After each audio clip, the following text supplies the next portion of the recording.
न्यायाधीश साहेबांचा मी खूप मनापासून आभार मानते, धन्यवाद मानते. जे न्याय केला त्यांनी आणि आज ही महिलांच्यासाठी खूप मोठी गोष्ट आहे. आणि जे अन्याय अत्याचारग्रस्त महिला आहे, ज्यांच्यावरती कोणी आमदार असू द्या, खासदार असू द्या, CM असू द्या, PM असू द्या, कोणी पण असू द्या, जरी तुमच्यावरती अन्याय झालेला आहे तर तुम्ही लढा. आणि आज जे निकाल आहे, आज कम से कम 5वी-6वी वेळे धनंजय मुंडे जे आहे कोर्टामध्ये तोंडावर पडलेला है. कम से कम 6ठी बार में धनंजय मुंडे को कोर्ट में हरा चुकी हूँ. इसलिए न्यायालय जो है ये हमारा न्याय मंदिर है और यहाँ पे 100% राजकारण चलत नहीं, शाणपत चलत नहीं. यहाँ पे सिर्फ सत्य की जीत होती है.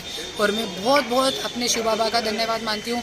हमारे जो माननीय न्यायाधीश साहिबान ने आज इतना अच्छा निकाल दिया, मैं दिल से उनको दुआ देती हूँ.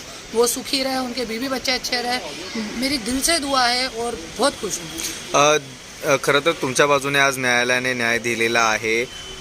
पुरावे पाहून तुमच्या बाजूने न्याय दिला. कोणते कोणते प्राथमिक पुरावे होते जे ते पाहून न्यायालयाने तुमच्या बाजूने निर्णय 100% जसे की माझे हस्बंडनी त्यांची बाजू मांडली होती की बायको नाहीच आहे तो मेंटेनन्स देण्याचा सवाल नाही आहे, असं त्यांनी बाजू त्यांच्या वकिलांनी मांडितली होती.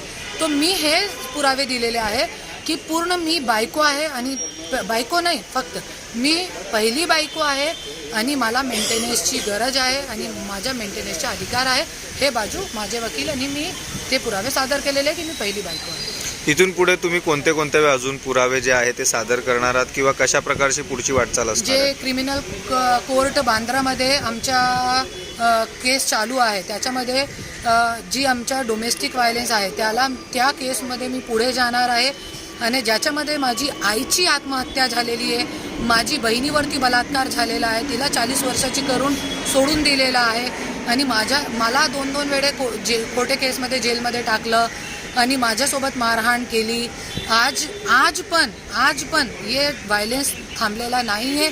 आज पण माझ्यावरती दररोज धमकी देण्याचा, कोणत्याही व्यक्तीला माझ्या पाठीमागे सोडण्याचा प्रयत्न, असं सगळं कटकारस्थान चालू आहे.